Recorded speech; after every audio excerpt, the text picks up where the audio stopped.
Olá, pessoal do nono ano.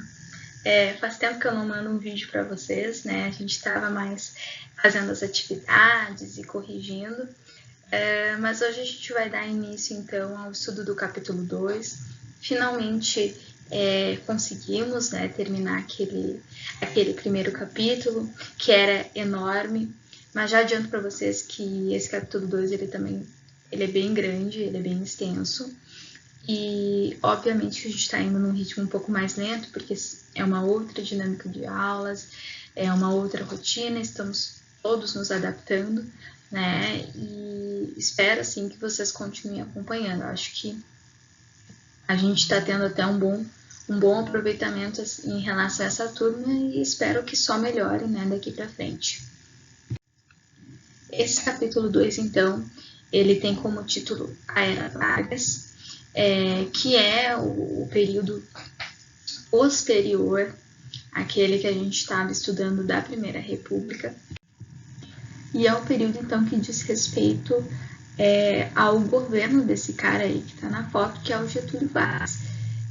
Um dos presidentes mais famosos do Brasil.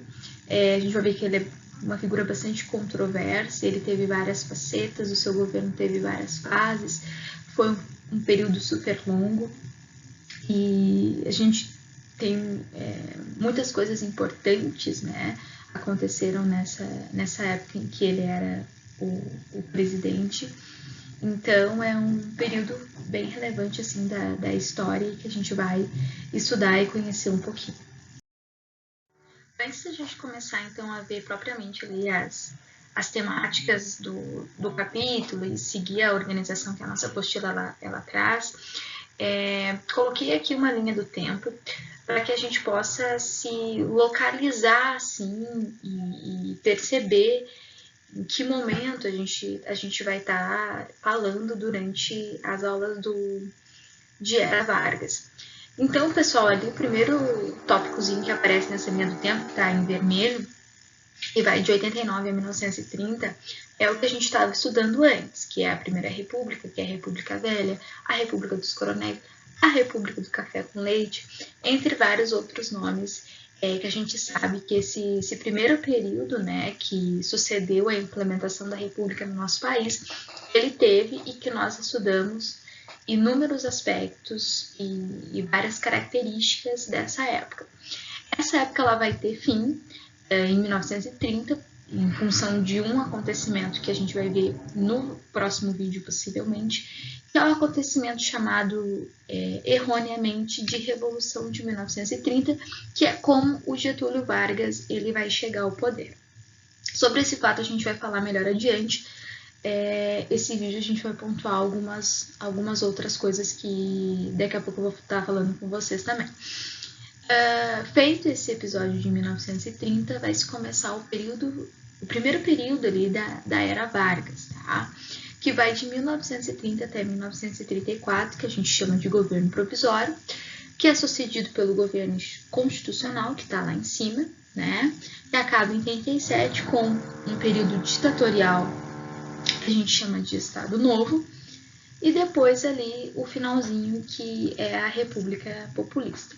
E a gente botei assim essa linha do tempo só para vocês perceberem quantos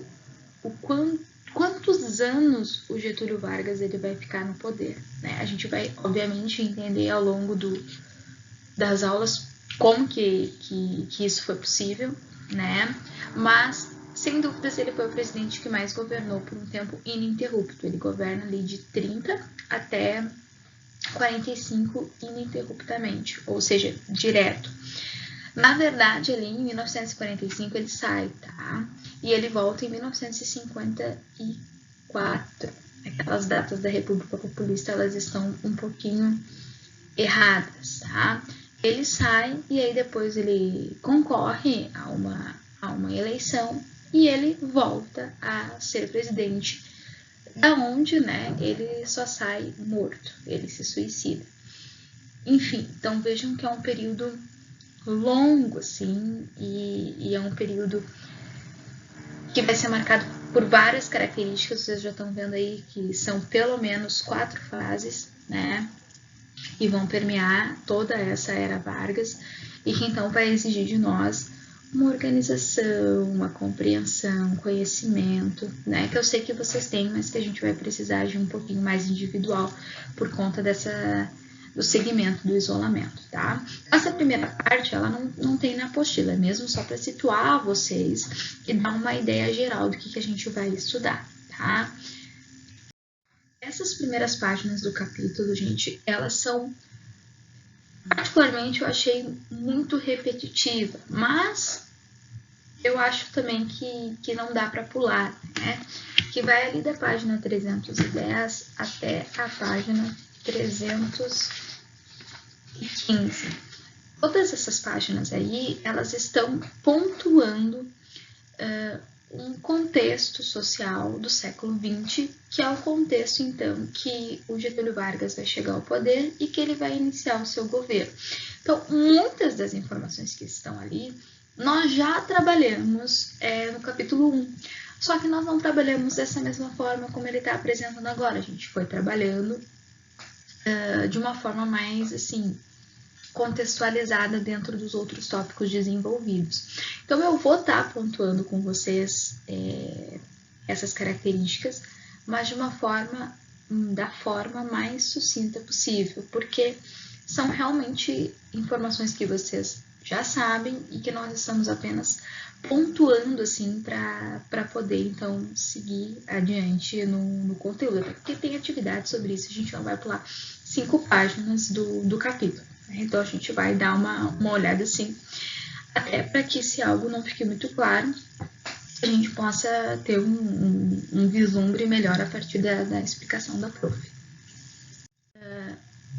Então, a gente sabe que no transcorrer ali, né, do século XIX para o XX, a sociedade brasileira ela passou por várias transformações. A gente teve um crescimento industrial, ainda que não seja comparável com o que a gente vai assistir durante a Era Vargas, mas a gente teve um crescimento de indústrias, a gente teve um crescimento urbano, a gente teve projetos de modernização, e isso fez com que a sociedade ela fosse acompanhando essas mudanças, né, gente, se complexificando e também abrindo espaço para alguns questionamentos. Então, a gente sabe que lá na época da Primeira República, a gente tinha uma república oligárquica, lembra desse termo, né?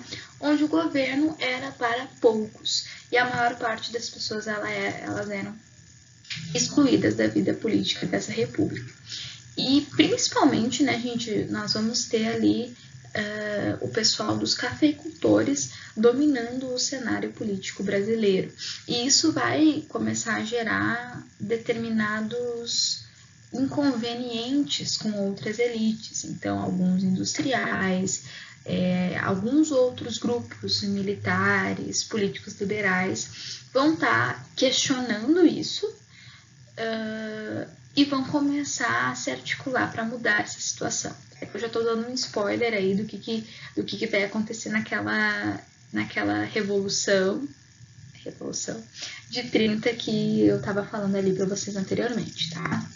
Mas seguindo então o que o livro coloca, a gente vai trabalhar primeiro essa sociedade brasileira, a população urbana, então essa população que vivia nas cidades, e depois a gente vai trabalhar a população rural. Então, nas vésperas ali, nas prévias do Getúlio Vargas assumir com a Revolução de 30, a gente vai ter a seguinte população urbana, né? Os ex-escravizados, os operários, os industriais, as classes médias e militares, que tá nessas páginas aí que estão para vocês. Sobre os ex-escravizados, gente, nós já falamos inúmeras vezes, né? Mais ainda quando a gente estava nas nossas aulas presenciais, que é aquele contexto de discriminação, de recriminar as atividades culturais dessa população, como a questão da capoeira. Ou seja, a gente não teve nenhuma política pública do Estado brasileiro de incluir essa população. Então, basicamente, esses ex-escravos, essas ex-escravizadas, eles viviam, né, uma situação de abandono, de precariedade, que a gente sabe que se reproduz muito ainda nos dias de hoje.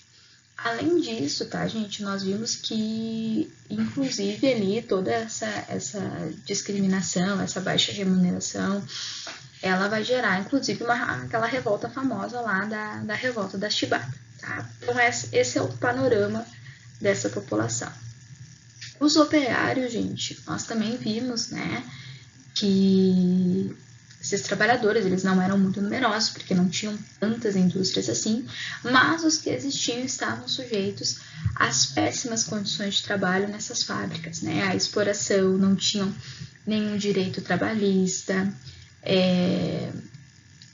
as jornadas de trabalho eram exorbitantes. A gente sabe que esses operários começaram a se articular, começaram a fazer greves, sindicatos, enfim, paralisações, e que isso, inclusive, nesse momento histórico vai ser muito importante, porque algumas demandas dessa população vão ser atendidas ali. A gente vai ter a consolidação das leis do trabalho, né, a CLT, justamente no período da Era Vargas. Os industriais, a gente sabe, né, já viu que muitos deles eram de origem imigrante, então eram alemães, italianos, principalmente, que vieram para cá naquelas políticas de imigração com algum dinheiro, né, e que investiram nessas fábricas, muitas fábricas de tecido, algumas também de alimentos, né, mas as de tecido foram as principais. E, enfim, né, esse pessoal que é incentivo do governo, esse pessoal está crescendo. Inclusive, a gente vai ver que na Era Vargas também que o Brasil vai assistir o seu processo de industrialização. O que a gente viu até agora são surtos de industrialização, não é a industrialização oficial, né? Essa só agora na Era Vargas. Então, é esse grupo aí. As classes médias é bem variado, então a gente tem aí funcionário público, comerciante, profissionais liberais, professores, né, que é um pessoal que não passa tanta necessidade, mas que também está querendo maior participação nessa política. Vamos lembrar, né, gente, que mesmo somente na questão do voto, eram só aqueles homens alfabetizados, maiores de 21 anos, que votavam, né? Lembra que as mulheres eram excluídas, que militares também eram excluídos, enfim, né, uma série de limitações, era uma exclusão política total, que a gente vai ter vários avanços na Era Vargas, né? Inclusive vai ser a primeira vez que as mulheres vão poder votar, vão participar mais da política, então isso é bem relevante. Os militares, gente, eles são um ponto bem chave aí nesse contexto, nessa população urbana. Os militares, eles não estavam nada satisfeitos com aquela política do café com leite. A gente não chegou a ver, mas vai aparecer nesse capítulo que muitos vão começar a se manifestar contra aquela política, muitos vão ajudar o Getúlio Vargas a chegar no poder, porque eles eram insatisfeitos com aquela exclusão, eles eram insatisfeitos com a corrupção, enfim, os militares eles criticavam um monte de coisa na política. E além disso, eles também criticavam aquele modelo agroexportador da nossa economia, né, que era baseada no café, produzia grande quantidade, mandava para fora. E vão começar a defender, né, que se tivessem políticas de industrialização. E aqueles antigos governantes lá da República Velha, eles não tinham interesse porque era aquela política dos cafeicultores, mas que agora vai começar a mudar assim o tom desse governo, como a gente vai poder acompanhar nas próximas aulas. Pessoal, acho que esse tópico aí que está nas páginas 312 e 313 sejam as coisas mais novas assim para vocês nessa parte inicial do capítulo, que realmente a gente não tinha falado anteriormente. Todos os outros pontos, em algum momento, a gente conversou sobre, que é em relação às questões mais culturais desse início de século XX no Brasil, né? Que é muito pautado pelo modernismo, tá? Com certeza vocês já trabalharam algo sobre isso em artes, tá? A gente vai ver ali alguns artistas que eu vou citar para vocês que a Prof. Dani já fez trabalho sobre né? Me recordo que várias vezes eu vi trabalhos do tipo e que são desse contexto que a gente está estudando. O que acontece, tá? O que vai ser o modernismo brasileiro?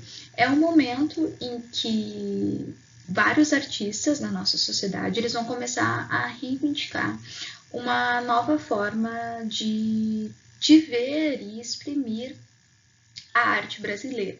Até então, tudo que era feito no nível da pintura, escultura, literatura e até mesmo da música era basicamente cópias das vanguardas europeias. Então, tipo, eles olhavam para as coisas lá da Europa e copiavam tal qual, certo? A partir dessas reivindicações de alguns artistas em 1922, especificamente, eu vou dizer por quê, mas no início do século XX, a gente vai ter uma reivindicação de uma arte que expresse a identidade brasileira. Então, muito assim da nossa cultura indígena vai começar a ser reivindicada, vai ser valorizada. Traços, né, culturais, folclóricos vão começar a se manifestar na arte e vão começar também a permear aí essas expressões de pintura, escultura, literatura e outros segmentos artísticos também. Tá? Para expor essas ideias, vai ser organizada a Semana de Arte Moderna, lá em 1922, principalmente pela Tarsila do Amaral, Oswald de Andrade e também a Tarsila do Amaral, ela não participa da Semana de Arte Moderna, mas ela tem as obras famosas, né? Vocês certamente já fizeram trabalhos lá com a Prof. Dani. Ali no livro, inclusive, tem uma obra muito famosa, né, que vocês certamente conhecem dessa pintora que é enquadrada no modernismo brasileiro. Mas na Semana de Arte Moderna ela não participou. Foi a Anita Malfatti, o Oswald de Andrade, o Mário de Andrade, o Manuel Bandeira. Tem alguns nomes ali. São artistas conhecidos, né, no Brasil, e eles organizaram aí essa semana para mostrar os seus trabalhos. Essa exposição, ela foi bem recebida na época, mas também foi muito criticada, então teve os dois posicionamentos. Mas, de um modo geral, no fim das contas, se foi, né, uma forma inovadora e acabou se consolidando ali no contexto. Então, é bem importante a gente saber um pouquinho disso. Oriento vocês a lerem, né, as páginas 312 e 313 que explicam um pouco melhor e dá alguns outros detalhes. Mas a gente tem que saber basicamente que esse movimento existiu e o que ele reivindicava. Sobre a população rural, então, a gente vai ter aí também, né, vários personagens que nós já conhecemos e estudamos muito no primeiro capítulo. Para começar pelos coronéis, que a gente já viu que são os grandes proprietários de terra, que tinham poder local, que controlavam o voto, que usavam da força física para controlar a população. Então, a gente já sabe, né, quem é essa galera aí. Também vai ter os líderes religiosos, a gente estudou alguns, né, em Canudos e Contestado, mas existiam vários outros nessa população que circulavam, né, por essas áreas aí mais afastadas, essas áreas do campo.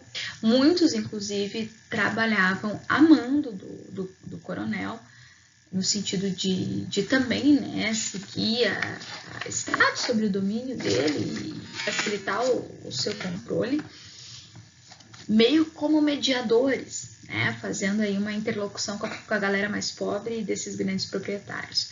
Então, a gente viu alguns que não eram dentro desse perfil, né, que era lá o José Maria e o Antônio Conselheiro, que eles tinham uma outra função. Mas aqui existiam também líderes religiosos pagos por esses coronéis para servir aos seus interesses. Os trabalhadores no campo, né, gente, que aí vai desde camponês, vaqueiro, seringaleiro, né? Seringaleiro não, né? Seringueiro, que vai trabalhar na extração do látex para fazer a borracha e tal. Enfim, certo? Esse pessoal aí que está sob o comando desse coronel, esse pessoal que trabalha no campo, na agricultura, né, que vive da terra.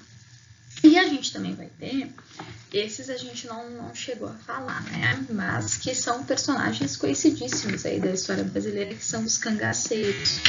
Até tem aquele mais famoso, né? Que é o Lampião. Mas o cangaço, gente, de modo geral, são grupos armados. Inicialmente, eles eram financiados pelo coronel, né, para que eles seguissem as suas ordens, mas depois esses cangaceiros, eles também se voltaram contra os coronéis, né, e esse pessoal aí vive de saques em cidades, usa a violência, vão se opor à vontade desses coronéis. Muitas vezes a polícia vai perseguir esses grupos, mas como eles tinham muito conhecimento das áreas onde eles atuavam, vai ser muito difícil prendê-los. Além da precariedade dos meios de comunicação, enfim, mais um monte de aspectos que colaborava para essa não repressão, né, dos cangaceiros. Enfim, e aí depois fala ali do pessoal do Lampião, enfim, mas também não vou entrar muito nisso, tá? Mas é interessante a gente discutir, a apostila traz isso, que esses cangaceiros, eles colocavam, obviamente, muito medo na população, mas também muitos eram vistos como heróis, assim, até representados como símbolo de coragem, símbolo de aventura em novelas, filmes e até mesmo no imaginário popular, né, das pessoas da época. Como sempre, eu acho que eu falei mais do que devia. Achei até que esse vídeo ia ficar mais curto, mas entendo que eu tentei resumir ao máximo e que muitas das coisas foram repetição mesmo, foram coisas que vocês já sabem. Então, acredito que tenha sido tranquilo. A partir do próximo vídeo, a partir da próxima semana, vai ficar um pouco mais complexo, vai vir informações mais novas, né? E aí a gente vai acabar avançando um pouco mais. De qualquer modo, conto aí com vocês para que assistam, né? O vídeo é o mínimo que vocês podem fazer, que realizem as atividades necessárias para que então a gente tenha um resultado positivo lá na frente, né? Quando eu for cobrar isso de vocês. Continuem se cuidando, bons estudos para vocês e até uma próxima vez.